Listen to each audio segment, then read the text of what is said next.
எல்லோருக்கும் வணக்கம். First time என்னோடய வீடியோ பார்க்குறீங்கன்னா ப்ளீஸ் சப்ஸ்கிரைப் பண்ணுங்கள். இன்றைக்கி ரெசிபி பொட்டேட்டோ கேப்சிகம் கிரேவி. இந்த கிரேவி சப்பாத்தி தோசை கூட ரொம்ப சூப்பராக இருக்கும். வாங்க எப்படி செய்யலான்னு பார்க்கலாம். பேன் சூடானதும் 3 டேபிள் ஸ்பூன் எண்ணெய் சேர்த்துக்கிறேன். எண்ணெய் சூடானதும் 1/2 டேபிள் ஸ்பூன் கடுகு பொரிஞ்ச உடனே கொஞ்சம் கறிவேப்பிலை, அப்புறம் சின்ன சின்னதாக வெட்டி வச்சுருக்க இஞ்சி பூண்டு, இது ரெண்டையும் போட்டு வதக்கலாம். ஒரு 2 நிமிஷம் இது வதங்கினதுக்கப்புறம் ஒரு பெரிய சைஸ் வெங்காயம் கட் பண்ணி அதையும் சேர்த்துட்டு அதையும் வதக்கி விடலாம். இந்த வெங்காயம் கொஞ்சம் வதங்கி வரணும். வெங்காயம் வதங்கினதுக்கப்புறம் ஒரு பெரிய தக்காளி சின்ன சின்னதாக வெட்டி அதையும் சேர்த்துக்கிறேன். கலந்து விடுங்க. இந்த வெங்காயம் தக்காளி வேகிறதுக்காக 1/2 டேபிள் ஸ்பூன் மஞ்சள், 1/2 டேபிள் ஸ்பூன் உப்பு, இது ரெண்டையும் போட்டு கலந்து விடுறேன்.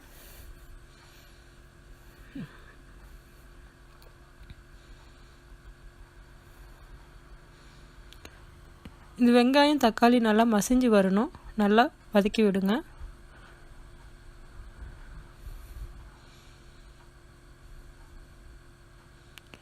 இது வேகிறதுக்காக ஒரு 2 to 3 மினிட்ஸ் இது நான் கவர் பண்ணி குக் பண்ணுறேன்.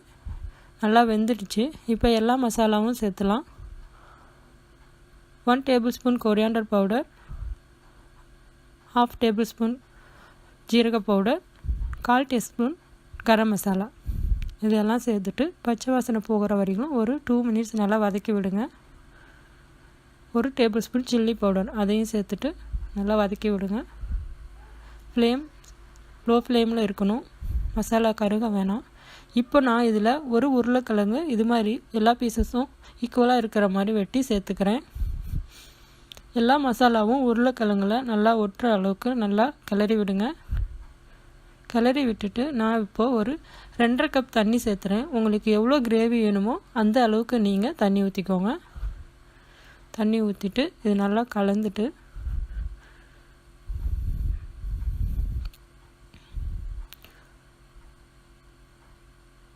5 மினிட்ஸ் இது நல்லா கவர் பண்ணி வேக விடுங்க.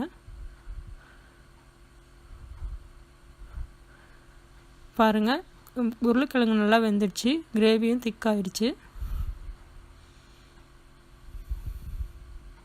இப்போது நான் ஒரு மீடியம் சைஸ் குடமிளகாய் அதை நல்லா க்ளீன் பண்ணிவிட்டு வெட்டி இது மாதிரி சேர்த்துக்கிறேன்.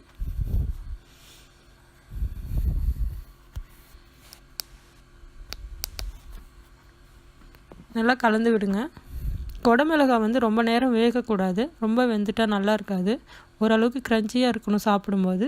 ஸோ இது 5 மினிட்ஸ் வெந்தால் போதும். மீடியம் ஃப்ளேமில் இது மாதிரி குக் பண்ணிக்கோங்க. நான் 1 டேபிள் ஸ்பூன் நிலக்கடலை, எள்ளு ரெண்டையும் வறுத்து இது மாதிரி எடுத்திருக்கேன். அதை பவுடர் ஆக்கிக்கலாம். 5 மினிட்ஸ்க்கு அப்புறம் பாருங்கள், குடமிளகாய் பாதி வெந்துடுச்சு. இந்த டைமில் நாம் பவுடர் பண்ணி வச்சுருக்கிற நிலக்கடலை இந்த பவுடரை இதில் சேர்த்துக்கலாம். நீங்கள் எப்போ குடமிளகாய் செஞ்சாலும் சரி, குடமிளகாய் சாதம் இல்லை வேறு ஏதாவது கிரேவி செஞ்சும் போது இந்த நிலக்கடலை பவுடர் சேர்த்துங்க. அது நல்லாயிருக்கும். நான் இன்னும் கொஞ்சம் உப்பு சேர்த்துக்கிறேன். கிரேவி ரெடி ஆயிடுச்சுங்க. நான் கொத்தமல்லி இலை தூவி இறக்கிடுறேன். இந்த கிரேவி சப்பாத்தி தோசை கூட ரொம்ப சூப்பராக இருக்கும். உங்கள் வீட்டில் ட்ரை பண்ணி பாருங்கள்.